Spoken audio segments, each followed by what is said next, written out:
Hola mis hermanos, mis hermanas, espero que todos estén muy bien de salud. Hoy el Señor va a traer un tema bien interesante, cuyo título le he puesto El cristianismo y la prosperidad. Y voy a basar este estudio, esta prédica, ¿verdad?, en el Sermón del Monte, el famoso Sermón del Monte, que lo podemos encontrar en Mateo capítulos 4, 5, 6. Y voy a leer un extracto de la parte donde habla sobre las riquezas, ¿no? ¿Cuáles las riquezas de este mundo y las riquezas celestiales? Y voy a leer el versículo 33 el versículo 33 de Mateo 6. Mateo 6, versículo 33 dice lo siguiente. Vamos a buscarlo. Mateo 6. Dice así el versículo. Mateo 6:33. Todos lo sabemos, porque es bien conocido por todos nosotros, dice, ¿no? Mas buscad primeramente el reino de Dios y su justicia, y todas estas cosas os serán añadidas. Mas buscad primeramente el reino de Dios y su justicia, y todas estas cosas os serán añadidas. Vamos a orar. Padre amado, Señor, bendito Dios, bendito Señor. Aquí estamos, Señor, tus hijos, muy expectantes, Señor, con este mensaje, esta enseñanza que tú traes hoy para nosotros, Padre. Te pedimos, Padre, que nos llenes de la sabiduría necesaria para poder entender, para poder internalizar la verdad de tu palabra, Señor. Para que no nos distraigamos con las cosas de este mundo, Padre, y mucho menos que nos sintamos engañados, Padre amado. Te damos gracias, Señor, por esta oportunidad que nos das. Especialmente te pido, Señor, que seas tú, mi amado Espíritu Santo, poniendo en mi corazón, en mi boca, en mi pensamiento, tu palabra, que me llenes de tu sabiduría y que seas tú, Señor, hablando a través de mí. En el nombre de Jesús, amén, amén. Bueno, mis hermanos, fíjate que quiero empezar de una vez, ¿no?, sobre el cristianismo y la prosperidad, ¿verdad? ¿Y cuál debería ser la verdad central de todo este tema, verdad? Que la verdadera prosperidad la tenemos en Dios. Dios es el que verdaderamente nos llena de riquezas. Él es el que verdaderamente nos prospera, ¿no? Y todo lo demás, todo lo que se puede, lo que puede ofrecer el mundo, lo que podamos obtener del mundo, eso es añadido. Es añadido porque la verdadera riqueza que todos nosotros como hijos de Dios, y lo conocemos y lo aprendemos en la palabra de Dios, son esas riquezas que Dios tiene en el mundo para nosotros, ¿verdad? Esa corona de vida, esos lugares especiales que Él tiene apartado ya para nosotros, ¿verdad? O sea, conocemos lo que dice la palabra de Dios. No conozco a nadie que haya estado allá y haya venido para contármelo. Pero nosotros creemos y depositamos nuestra fe en lo que Dios nos dice a través de su palabra, y Él nos dice que sí, que hay una corona de vida, ¿verdad? Que hay unas recompensas extraordinarias para nosotros, que hay un lugar apartado para nosotros, donde están las verdaderas riquezas, los verdaderos tesoros, ¿verdad? Entonces, el propósito de todas estas conversaciones es que realmente conozcamos cuáles son las riquezas que Dios nos da, tanto espirituales como económicas, ¿por qué no? Porque sí, es verdad, nos las da, sí nos las da, ¿verdad? Y tengo que decirte algo, ¿verdad?, que parece paradójico. Lo que no quiero es que crucemos esa línea y malinterpretemos las cosas, ¿verdad? El cristianismo a menudo produce prosperidad. De eso no hay la menor duda, ¿verdad? Muchas personas cristianas son más prósperas de lo que habrían sido de no ser cristianos. Solamente tenemos que ver en nuestro entorno de nosotros, los hijos de Dios, para darnos cuenta, ¿verdad? Igualmente muchas naciones influidas por el cristianismo desde sus inicios son más prósperas que las que no lo son. Si no, tú mira, ve esas naciones de la cortina de hierro, de esos países comunistas y esas cosas. Y te das cuenta que las naciones que han sido con más influencia cristiana son más prósperas, ¿verdad? Entonces el cristianismo a menudo, no siempre, no es una regla general, produce prosperidad, ¿verdad? Y parece extraño, sí, de verdad que parece extraño, ¿no? Porque después de todo, cuando vemos los evangelios y estudiamos a Jesús, nos damos cuenta de que él no tenía ninguna propiedad, ninguna propiedad, y que él andaba con los pobres, y él se sentía feliz ahí en ese ambiente, ¿verdad? Se sentía más agradado estando con los pobres que inclusive hasta con los mismos ricos, ¿no? Entonces, como una corriente o eh, eh, una influencia como esa, ¿verdad? O una verdad como lo es el cristianismo, puede producir tanta prosperidad. Alguien que no vivía en prosperidad, que es Jesús, ¿no? ¿Cómo puede producir prosperidad el mensaje de Jesús si él no vivía en opulencia? ¿No? Parece algo paradójico, extraño, ¿verdad? Pero lo que sucede es que la prosperidad no es el principal objetivo de la fe cristiana. Y la prosperidad tampoco es una prueba de tu relación con Dios. Pero sin embargo, sí es verdad que el cristianismo produce mayormente prosperidad. Produce prosperidad. No es una doctrina de la prosperidad, sino el ser cristiano te hace más próspero, ¿verdad? A menudo la influencia de Cristo trae opulencia. Eso es cierto a nivel individual y a nivel nacional, tanto de la persona como de los países, ¿verdad? Jesús, ¿verdad?, comparó el reino de Dios con una semilla. ¿Te acuerdas? La semilla de la mostaza, que crece como un árbol y se hace enorme, gigante, ¿no? Y ofrece refugio para muchas naciones. Así es la prosperidad, ¿no? Jesús la compara como una semilla que va creciendo y creciendo y ofrece refugio a muchas naciones. También Jesús comparó, ¿verdad?, el reino de Dios con la levadura, ¿no? Que ella va cambiando gradualmente y va creciéndose, haciéndose como una masa grande, ¿verdad? Una semilla no se convierte en un árbol en un instante, y la levadura no se hace una gran masa tampoco en un instante o instantáneamente. Sin embargo, con el tiempo, ¿verdad?, los resultados son reales. Y así es una vida cristiana.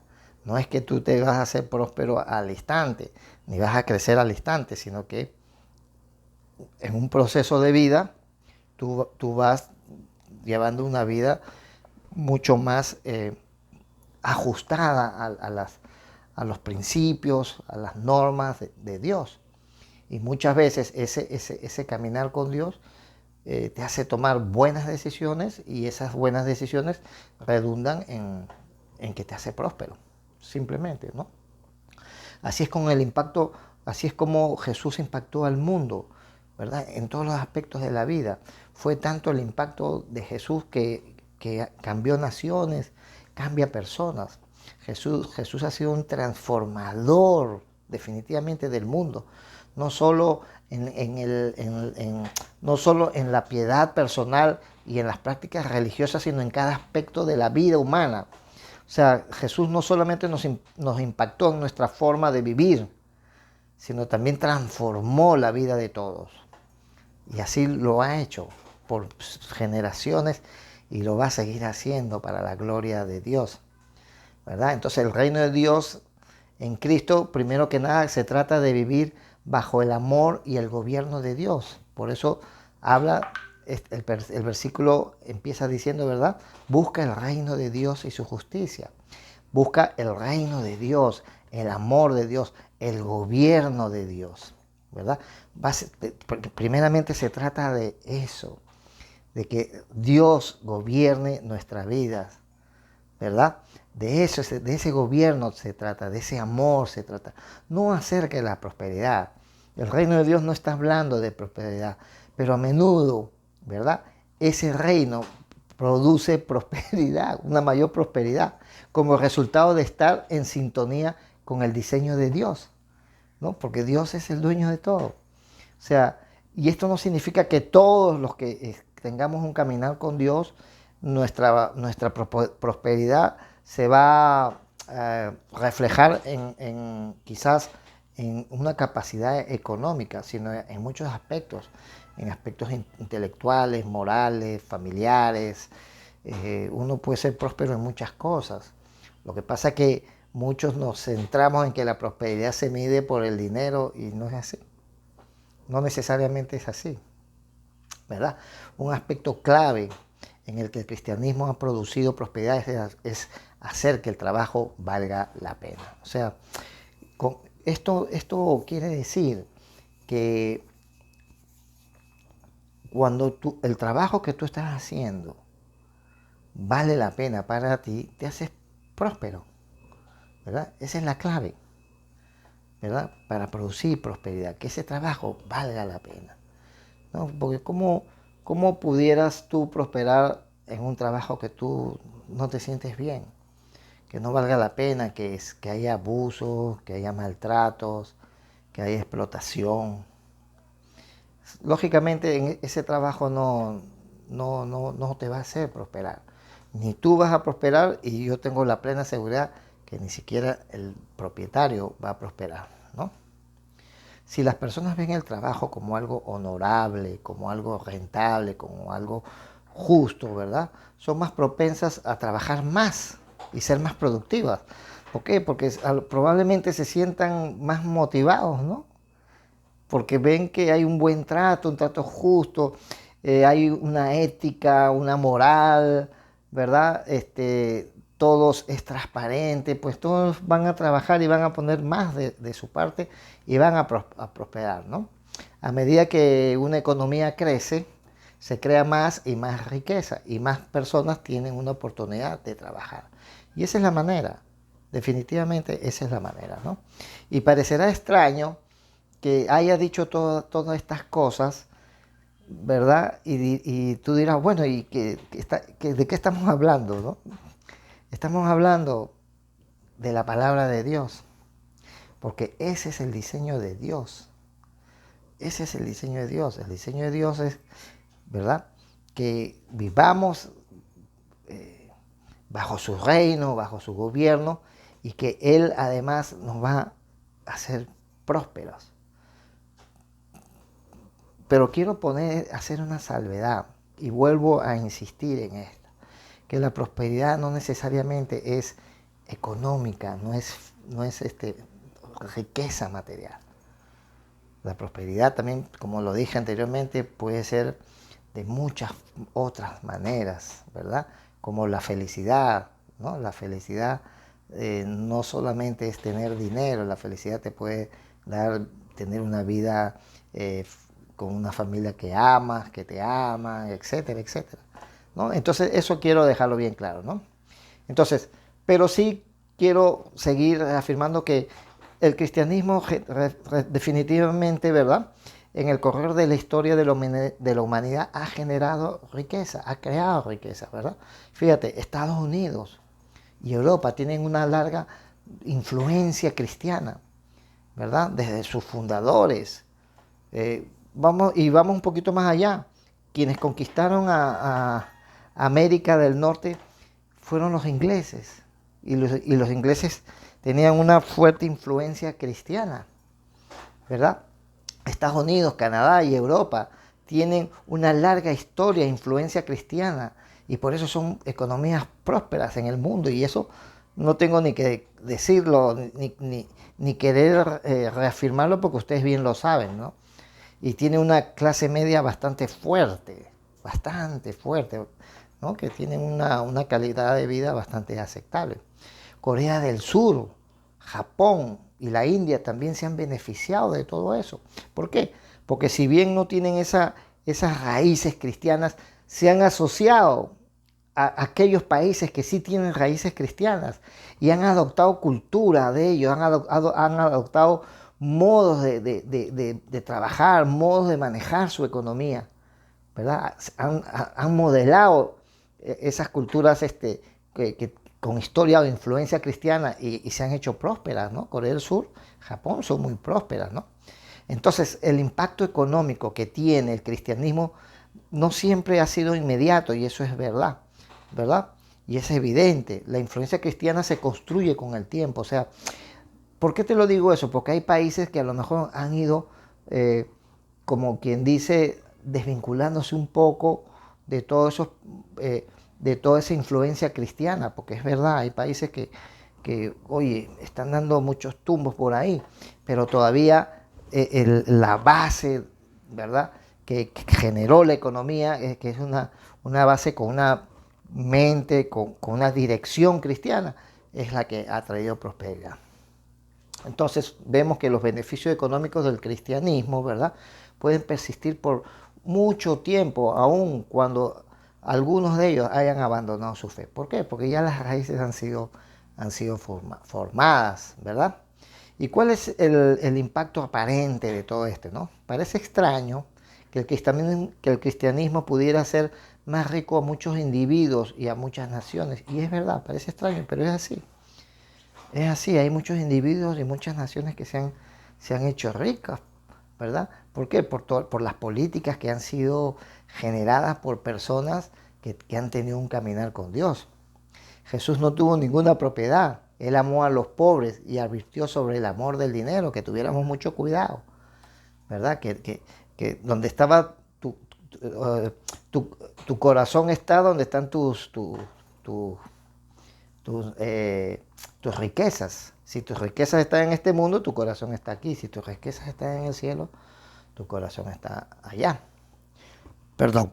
Muchos grandes cristianos han sido pobres, también podemos ver eso, ¿no? Vemos cómo Pablo pasó bastante trabajo y si estudiamos la historia de la Biblia, vemos muchos hombres de Dios que han pasado por penurias, por situaciones difíciles, ¿verdad? Entonces no es un sinónimo, o sea, ese famoso evangelio de la prosperidad es falso, no es real, ¿verdad? Seguir a Jesús no garantiza una prosperidad financiera, no. Entonces, no confundamos el hecho de que el cristianismo, ¿verdad?, produce prosperidad y produce riqueza a que sea un evangelio de la prosperidad. Porque cuando es un evangelio de prosperidad, tú estás buscando a Jesús, a Dios, para que te genere riqueza. En cambio, cuando tú buscas el reino de Dios y su justicia, esas riquezas que pueden estar ahí para ti, vienen por añadiduría, que eso es muy diferente, muy diferente, ¿no? Hay 8 puntos que podemos hablar, ¿verdad? Podemos hablar sobre la propiedad privada, el trabajo, si verdaderamente vale la pena, lo que es la mayordomía y el llamado que tienen los hijos de Dios, la responsabilidad personal, el capital moral, las familias fuertes, cómo podemos hacer para mantenernos sobrios y la actitud positiva. Vamos a desarrollar estos temas, ¿verdad?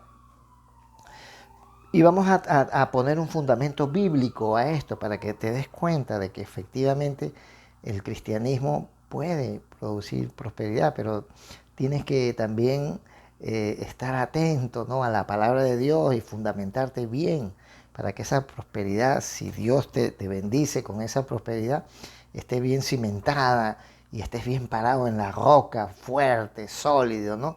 Cosa que cuando venga un mal tiempo, esas bases bien cimentadas estén ahí firmes y no caigas, pues, ¿no?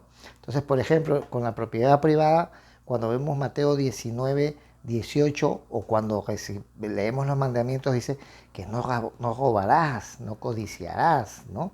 El cristianismo instituye la propiedad privada. No es como el comunismo deroga la propiedad privada, quita todo eso, no. El cristianismo te fortalece el hecho de que todos tengamos derecho a tener una propiedad privada, a no robar, a no codiciar, a no desear lo del otro, ¿verdad? Pero en la historia antigua, ¿verdad?, vemos cosas loquísimas, ¿no? Como por ejemplo Platón. Platón era de la idea de abolir la propiedad privada, ¿verdad? La teoría de los comunistas se puede resumir en una sola en una sola palabra, una sola frase. Abolición de la propiedad privada, y ese era Marx, que probablemente ustedes lo han leído, ¿verdad? El socialismo dice, lo que es tuyo es mío, y lo toma por la fuerza, así de fácil, ¿verdad? Pero la generosidad cristiana dice, lo que es mío es tuyo, y lo da con el amor de Dios. Son dos cosas completamente diferentes, ¿verdad? El comunismo, los ateos, los que no son cristianos, ellos quieren atropellar y quieren quitar las cosas, no quieren respetar la propiedad privada. En cambio, nosotros como cristianos, ¿verdad? Tenemos un corazón dador, y nosotros muchas veces podemos darle la mano a alguien, decirle, oye, mira, ven para acá, lo mío es tuyo, ¿verdad? Y lo das con amor, porque Dios pone en tu corazón el querer como el hacer, ¿verdad? Entonces, la propiedad privada es el fruto de tu trabajo, ¿verdad? Tú trabajas, te esfuerzas, ¿verdad? Porque tú deseas tener algo, ¿verdad? Es algo positivo, no es malo la propiedad privada. Y el Señor Dios lo ha instituido, ¿no? El hecho de que algunos de ellos deban ser ricos muestra de que todos podemos de alguna manera optar. O sea, el que sea rico no es algo que está censurado por Dios, ¿verdad? Y el hecho de que existan ricos significa también de que todos podemos también accesar a ciertas riquezas, ¿no? Es solo motivación, ¿verdad? Esto nos motiva, las grandes empresas crecen, se hacen ricas. O sea, todos tenemos oportunidades para crecer en esta sociedad, ¿verdad? Entonces no permitamos o no pensemos en mal de los demás. Ah, oye, el tipo le está yendo bien, el tipo está prosperando, ¿verdad? No permitamos ni deseemos que se derrumbe o que quiebre o que le vaya mal. ¿Por qué? ¿No? O sea, como cristianos, a todo lo contrario, ¿no? Debemos decir, oye, mira, qué bueno que le está yendo bien, ¿no? Dios quiera que a todos nos vaya bien, que todos podemos prosperar, ¿verdad? Dejemos que sea así. Fíjate, Abraham Lincoln lo decía, ¿verdad? Él decía de que mientras más prosperaban las personas era mejor, porque eso era un indicativo que todos podían prosperar, ¿verdad? Y si acaso vale la pena el trabajo, claro que vale la pena el trabajo, ¿no? Pero no siempre fue así. En el mundo grecorromano los ciudadanos eminentes no trabajaban, porque no era digno trabajar.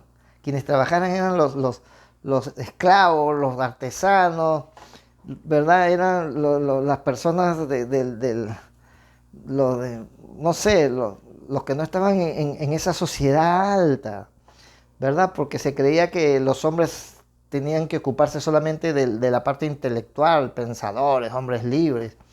Fíjate que Cicerón dijo que trabajar para ganarse la vida era impropio de un hombre libre, y que era vulgar, era degradante recibir una paga por un trabajo simple y manual. Imagínate cómo era esa mentalidad de antes.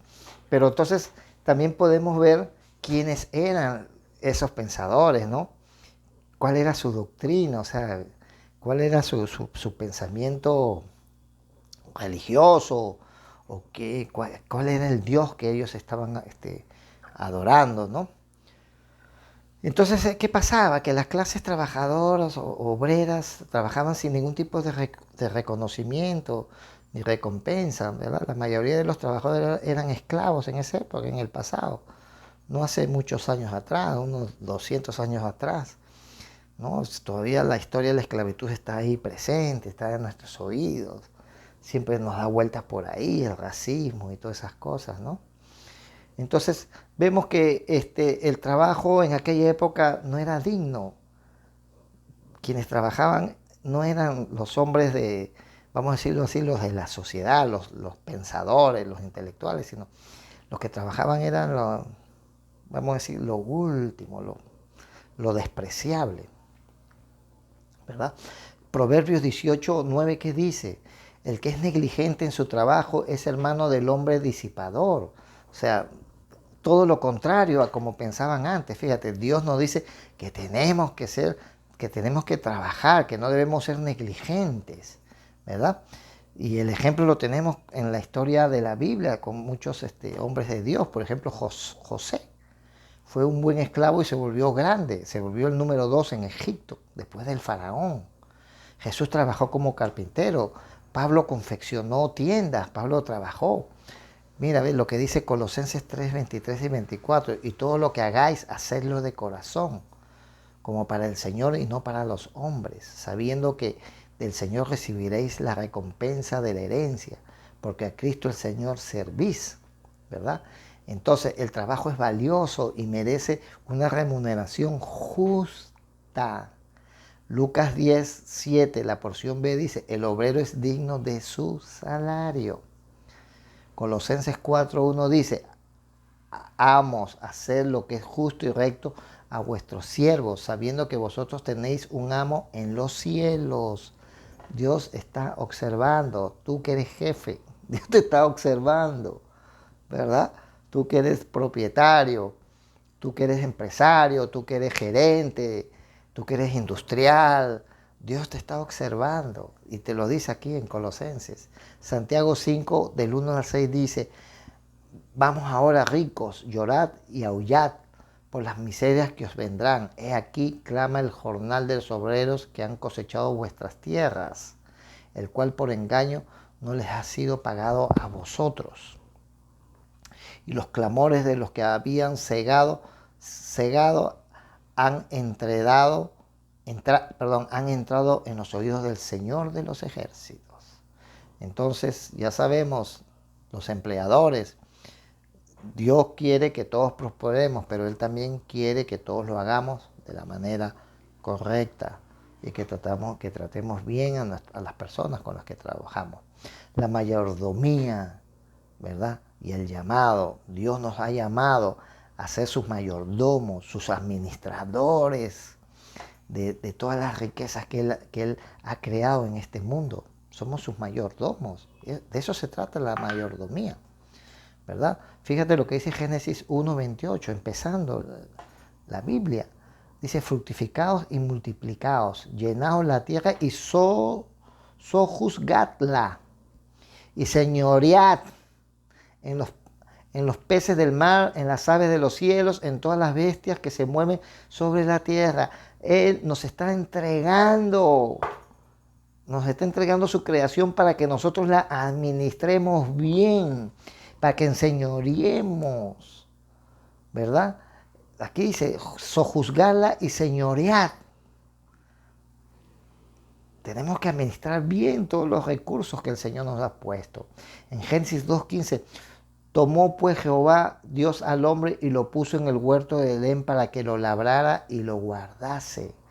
Somos sus administradores. Por eso tenemos que tener responsabilidad. Debemos ser responsables. 1 Tesalonicenses 4, del 11 y 12 dice, procuréis tener tranquilidad y ocuparos en vuestros negocios y trabajar con vuestras manos y no tengáis necesidad de nada. Tienes que ser responsable, ¿verdad? Responsable contigo y responsable con los demás, con tus trabajadores. No es una cosa que todo para mí y que los demás, que si se enfermaron o se murieron o se contaminaron, no me interesa. Oye, Dios te está observando. Según de Tesalonicenses 3, 10, porción B dice, si alguno no quiere trabajar, tampoco coma. Ese es otro tema. Hay que trabajar. Dios no quiere ociosos, flojos. Yo trabajo. Yo soy contador público. Yo trabajo en una empresa. Soy administrador. Dios me ha dado el honor de poder servirlo, llevando la palabra de Dios, hablándole a otros de la palabra de Dios, pero Dios me ha dado la manera de sustentarme, como se la dio a Pablo, como se la dio a José, como se la ha dado a muchos. Y le doy la gloria y le doy las gracias a Dios por eso, porque me permite hacer esto, que el Señor me llena y me satisface y me da mucho gozo y también me sustenta. Pero ok, yo también trabajo, ¿verdad? ¿Para qué? Porque trabajo porque debo comer, ¿verdad? Efesios 4, 4:28 dice, el que hurtaba no hurte más, sino trabaje, haciendo con sus manos lo que es bueno, para que tenga que compartir con el que padece la necesidad. Hay que tener un capital moral para todo esto. No podemos ser, oye, queremos dinero a cualquier costilla, a cualquier costa, perdón, haciendo negocios turbios, negocios sucios, cambiando precios, cambiando la contabilidad, obviando una serie de normas, de leyes, de tributos. Eso no puede ser. Eso no te va a hacer próspero. Eso no va, eso no viene de Dios. Entonces, si las cosas no te están yendo bien, revisa ese tema. Quizás por ahí es que tienes la tranca y no logras avanzar porque hay algo que estás haciendo que es contrario a lo que Dios ha diseñado, ¿verdad? Entonces tú dirás, oye, pero si dices tú de que el cristianismo da prosperidad, ¿por qué a mí no me lo da? Bueno, revisa qué está pasando, ¿verdad? Aquí dice, Deuteronomio 25, 15a, pesa exacta y justa tendrás. Proverbios 20:10 dice, pesa falsa y medida falsa. Ambas cosas son abominaciones de Jehová. Cuando tú actúas, ¿verdad?, en tus negocios, en tus empresas, de una manera que no es la más correcta, no vas a avanzar, ¿verdad? Entonces sabemos la deshonestidad y la desconfianza generalizada destruyen la economía, la corrupción. Y la corrupción está en todos los niveles. Entonces debemos evitar eso. Si queremos prosperar, como dice la palabra, si queremos caminar en el diseño de Dios, debemos de tener cuidado de eso, ¿no? La honradez y la transparencia permiten que la actividad económica crezca y se fortalezca. Parece mentira, ¿no? A veces dicen, no, pero si yo hago esta trampita, voy a tener más ganancias. Mentira, no es así. A lo mejor es algo temporal, algo ahí momentáneo, pero después olvídate de eso. Las familias tienen que estar fuertes, fortalecidas. Es la única manera que haya prosperidad. Fíjate, en América del Norte, ¿verdad? Generalmente solo es necesario 3 cosas para evitar la pobreza a largo plazo. Fíjate estas 3 cosas que yo capté de este estudio que estaba haciendo, ¿no? Mira, 3 cosas que garantizan, ¿verdad?, la prosperidad en los Estados Unidos, ¿no? Solo hay que hacer 3 cosas para evitar la pobreza. 1, que termines tus estudios en el colegio, la secundaria. 2, que te cases antes de tener hijos. Y 3, que contraigas matrimonio después de los 20 años de edad. Esas 3 cosas, ¿verdad?, evitan de que tú lleves una vida de pobreza. Y también dice las estadísticas que quienes hacen esas 3 cosas, solo el 8% llegan a la pobreza. Pero el que no hace esas 3 cosas, el 79% son pobres. ¿Qué te parece? ¿No? Entonces ahí vemos cómo el cristianismo también fortalece a la familia y la alfabetiza, ¿no? Entonces debemos tener familias saludables, noviazgos saludables, matrimonios saludables, ¿no? Porque es el diseño de Dios, es el diseño de Dios. Debemos mantenernos sobrios también. Este problema del abuso de las drogas, el abuso de las drogas y el alcohol, eso te desvía de tu prosperidad, te desvía de tus objetivos. Proverbios 23:21 lo dice, porque el bebedor y el comilón empobrecerán. Efesios 5:18 dice, no os embriaguéis con vino, en lo cual hay disolución, antes bien ser lleno del Espíritu Santo. O sea, tienes que estar sobrio, ¿no? O sea, tienes que apartarte de los vicios y de todas esas cosas, porque eso lo que te va a traer es pobreza y amarguras, desdichas, te va a apartar del camino de Dios. Debes tener siempre una actitud positiva, ¿verdad? El Salmo 1 Versículo 3, la porción se dice, todo lo que hace prosperará. Debes estar convencido que en ese caminar con Dios vas a ser próspero. El Salmo 112, hay 3 versículos, 3 porciones, 3 versículos, del 3, del 4 y el 7. Dice, bienes y riquezas hay en su casa. Resplandeció en las tinieblas luz a los rectos. No tendrá temor de malas noticias. Su corazón está firme, confiado en Jehová. 1 Corintios 15:58 dice, estad firmes y constantes, creciendo en la obra del Señor, siempre sabiendo que vuestro trabajo en el Señor no es en vano. Entonces sabemos que las personas activas y anhelantes van a prosperar. Entonces, como para finalizar, busca el reino de Dios y su justicia y todas las cosas vendrán por añadiduría. Entonces no podemos negar que la fe en Cristo a menudo hace a la gente que sea más responsable y exitosa. No lo vamos a negar. ¿Por qué? Porque tú no vas a caer en vicios, no vas a distraer el dinero del hogar en otras cosas, vas a tener la dirección de Dios, vas a buscar la voluntad de Dios, vas a tener un caminar con Dios, ¿verdad? El Señor te va a dar la sabiduría, ¿verdad?, necesaria para que puedas hacer buenos negocios y todo va a estar bien. Y vas a vivir bien, próspero, vas a vivir en sana paz, ¿verdad? Mateo 6:21 dice, donde está vuestro tesoro, allí estará también vuestro corazón. Ten presente eso. ¿Okay? Y termino con el versículo que empezamos, que dice, busca primeramente el reino de Dios y su justicia, y todas estas cosas os serán añadidas. Que tengas un día estupendo. Oramos. Padre, Señor, te damos gracias por este mensaje, mi Dios. Es un mensaje extraordinario, Señor. Yo sé que a partir de aquí vamos a reorientar nuestros objetivos, Señor, y vamos a estar expectantes, Señor, a lo que tú quieres enseñarnos, Padre. Endereza nuestros caminos, endereza nuestras cargas, Padre, y llévanos a feliz término, Señor. En el nombre de Jesús te lo pedimos. Amén.